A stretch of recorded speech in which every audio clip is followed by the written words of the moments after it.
Ahí está. Ahora sí, vamos a dar inicio al ejercicio número 8, hoy 30 de septiembre de 2021. Entonces, la consigna, si bien lo vamos a hacer un repaso y vamos a ir más rápido porque ya lo hicimos, vamos a ir viendo la información que nos dan las gráficas que vamos obteniendo y las conclusiones las mismas, o sea, cómo se puede analizar un sistema en base a su comportamiento, que ese es el principal objetivo de cada uno de los ejercicios. Uno puede hacer las curvas, poner los comandos en el CC, las ecuaciones en el Excel, pero no se llega al objetivo de la materia, de la cátedra, si no se logra entender la variación de un proceso frente a una alteración de alguna de sus variables, ¿no? O sea, la evolución de un proceso frente a la alteración de una de sus variables. Por eso vamos a repasarlo y vamos a ir viendo principalmente la variación, sí, de la eficiencia de un controlador en función de su constante de tiempo. ¿Alguien quiere leer el ejercicio? Yo leo. Sí, Dice, hay dos opciones. Problema 8. Sí. Sí, no hay mucho. Dice, un horno calefaccionado mediante un sistema de resistencias eléctricas posee un control de temperatura del tipo sino, que conecta y desconecta el pasaje de corriente a las resistencias. Este sistema hace que la temperatura real en el interior del horno oscile sinusoidalmente entre 300 y 310 grados, con un periodo de 10 minutos. La temperatura media es 305 grados, y el medidor de temperatura mide la temperatura interior del horno y envía esa información al controlador, y tiene una dinámica de primer orden. Su indicación alcanza el máximo de 2 minutos después de que el hogar del horno alcance su máximo, es decir, 310. Determinar la constante de tiempo del elemento sensor de temperatura, B, la verdadera temperatura del horno en función del tiempo, es decir, su ecuación, y C, la temperatura indicada por el termómetro que produce el corte y conexionado de la calefacción.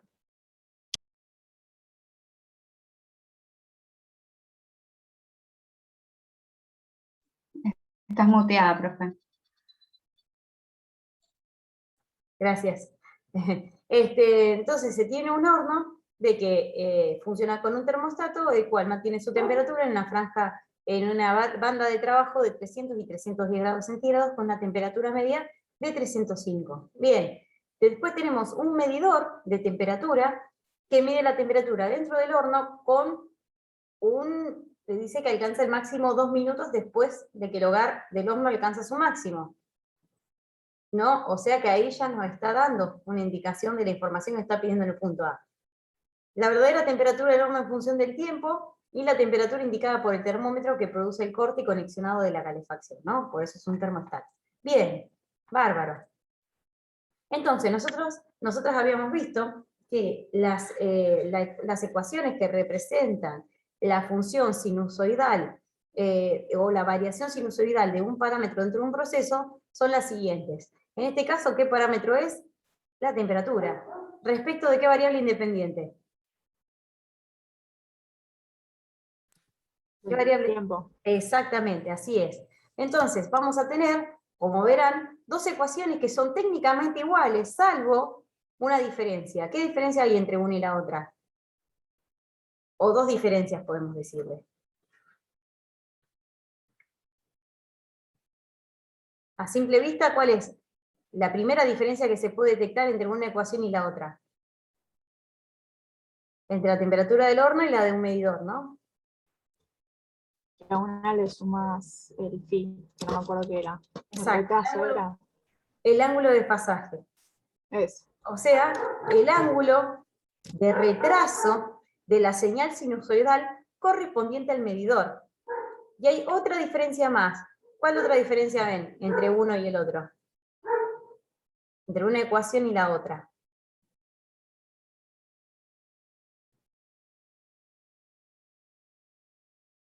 La amplitud. La señal de entrada va a ser A1, la señal de salida del medidor va a ser A2. O sea, amplitud 1 y amplitud 2. ¿Cuánto es amplitud 1 según las consignas del ejercicio?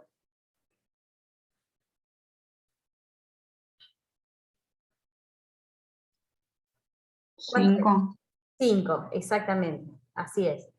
Y amplitud 2 claramente es diferente, ¿no? ¿Y de qué valores va a depender? De la amplitud 1, la señal de entrada, de la ganancia del proceso, de Kp, del contrador, perdón.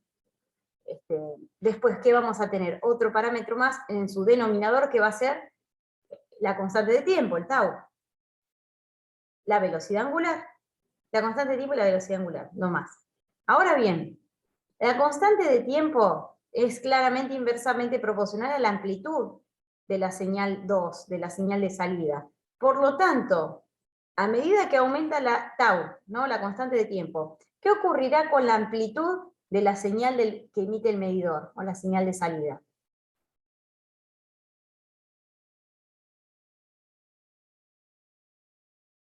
Por una cuestión matemática, simplemente. Si aumento el valor de un denominador, ¿qué pasa con el resultado de la fracción? La chica. Exacto, se achica. Por lo tanto, si yo tengo un tau cada vez mayor, ¿qué va a ocurrir con la amplitud de salida? Va a ir disminuyendo. Claro, y por ende, ¿qué va a ocurrir con la eficiencia de la medición del lazo?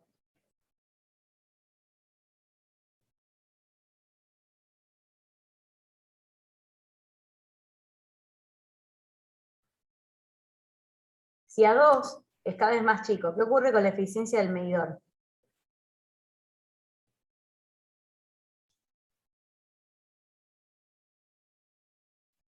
Ay, no sé, es Se menor. pueden equivocar, no hay problema.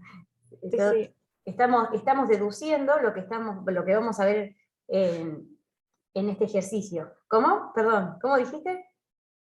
Que era menor, pero no estoy, o sea que si vos achicás, ponele la onda sinusoidal, ¿quiere decir que es más exacto? Es No, menor porque no llega a puntos. ¿qué más inexacta? ¿Por qué? Porque hay un montón de lecturas que deberías hacer que no llegás. Tenés una gran variación Claro. de temperatura y tu medidor mide una franjita muy chiquitita. Cuanto más grande está, O sea, sería menor la eficiencia. claro, porque más le cuesta Disminuye. moverse, más le cuesta llegar a la real temperatura. Cuando está intentando llegar, la temperatura real ya pegó la vuelta, digamos. Ya bajó de nuevo. Y cuando intenta descender, la temperatura real ya comienza a ascender. Entonces no alcanza nunca a medir realmente lo que es, realmente la temperatura real. Bueno, ¿cuánto es el desfasaje? Y te da una constante de tiempo el ejercicio. ¿Cuál es? ¿Cuánto vale? La consigna, ¿no? Te dio una constante de tiempo de 2 minutos o 120 segundos. O sea que llega a la temperatura máxima 2 minutos después de que el horno la dio. Es necesario saberlo para saber nuestro retraso. Y además hay una velocidad angular también, que la velocidad angular también va a influir en la amplitud de salida. ¿Qué pasa cuando aumenta la velocidad angular? Así observando la ecuación de A2, ¿no? ¿Qué pasa si aumenta nuestra velocidad angular?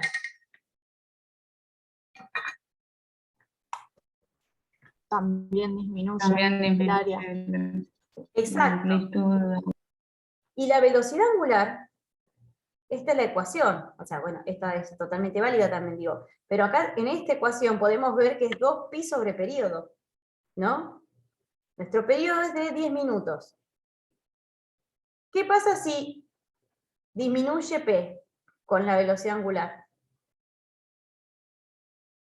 ¿No? Porque es una fracción, ¿no? 2 por pi sobre p. P, periodo, es inversamente proporcional. El ejercicio nos dice que el periodo es de 10 minutos, o sea que la ida y la vuelta a la misma temperatura del horno, todo el ciclo, lo hacen 10 minutos. Bueno, bárbaro. ¿Qué pasa si en vez de 10 minutos tardara 5 minutos? ¿Cuánto valdría la velocidad angular si se achica P? Una cuestión matemática ya. Aumentaría. Claro, si se achica la mitad, P, ¿cuánto aumenta? ¿En qué proporción aumenta la velocidad angular? El doble. Exacto, el doble. Bueno, bárbaro, aumenta el doble. Ponemos acá abajo. Si la velocidad angular aumenta el doble, ¿qué ocurre con A2 que dijeron recién?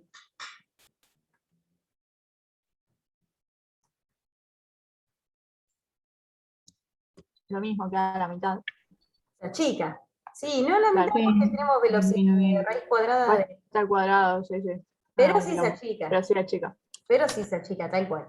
O sea que si nuestro periodo se achica, o sea que el ciclo se acelera, claro, o sea, es la velocidad angular, o sea, si el pedido se achica, la velocidad en recorrer todo un ciclo por parte del horno es más rápida. Entonces, si es más rápida, entre que nuestro medidor ya es medio lento, vos le aceleras la velocidad angular, le cuesta más todavía. Por eso, o sea, entre que es medio lento y encima le aumentás la velocidad angular, no le estás dando menos tiempo que llegue a la temperatura que quieres medir. Por ende, más ineficiente se vuelve el controlador.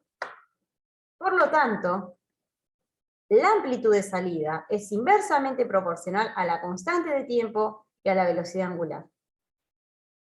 Directamente proporcional a la amplitud del horno o la señal de entrada y a la ganancia o la constante Kp. Bien, después esta es la forma de calcular menos arctangente de velocidad angular por tiempo, el ángulo de desfasaje. Ahora bien, ¿cuál es nuestra, que dijimos antes, nuestra variable independiente? El tiempo. El tiempo. Por lo tanto, la velocidad angular va a variar con el tiempo.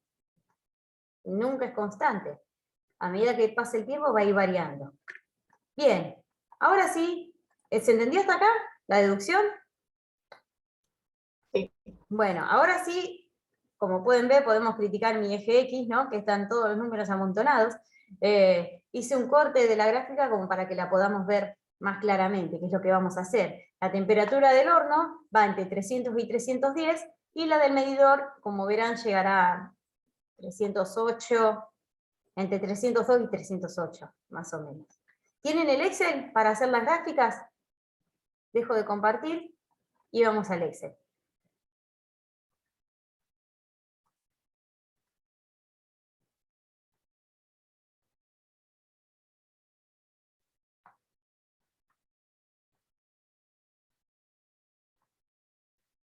¿Tienen los datos cargados desde el otro día?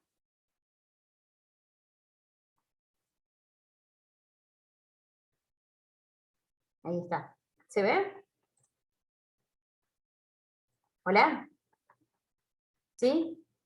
Uy, esperen que hubo algún problema, esperen que...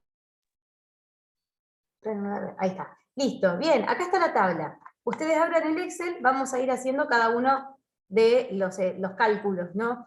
Siempre, como siempre, insisto, primero, en cualquier ejercicio, esto grábenselo como consejo, se hace una tabla de datos que te da la consigna a la hora de resolver un ejercicio, sea física, química, control de procesos, lo que sea. En su vida profesional se los recomiendo, hagan una lista de los datos que tienen y hagan después una lista de los datos que tienen que conseguir. Te da un panorama mucho más claro de lo que tenemos que hacer, siempre.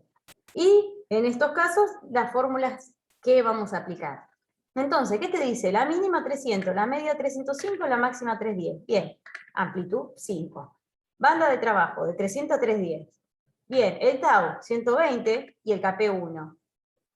10 minutos por 60 segundos, 600 segundos de periodo. Frecuencia 1 sobre periodo. Velocidad angular 2 por pi sobre periodo. Bien, amplitud del medidor. Ahora, bien, amplitud del medidor, ¿qué va a hacer? ¿Se acuerdan? A2 vamos a tener que calcular. ¿Qué va a ser? A1 por Kp sobre raíz cuadrada de tau al cuadrado por velocidad angular al cuadrado más 1. Ah, bueno, bárbaro. Entonces vamos a calcular. Yo lo que hago siempre es, no sé por qué decía así, lo que hago siempre es hacer el denominador aparte para poder ver bien el cálculo. Pero, o sea, pueden hacer todo junto en una misma celda. O sea, yo acá ¿qué pongo? Va a ser A1, 5, por 1, Kp, más allá que sea 1, igual lo pongo para que se vea, dividido, paréntesis, todo esto que está acá abajo. Y acá abajo, ¿qué hice? Potencia 0,5 porque la raíz cuadrada es lo mismo que poner 0,5, ¿no? Entonces, ¿qué pongo? Raíz cuadrada de tau al cuadrado, que puse tau por tau, medio burdo hacerlo así, pero bueno, para que se vea, por velocidad angular al cuadrado más 1, ¿no? Raíz cuadrada de eso es esto, listo. ¿Se ve cuánto me dio? Ahora las dejo unos minutos para que armen esta tabla y continuamos.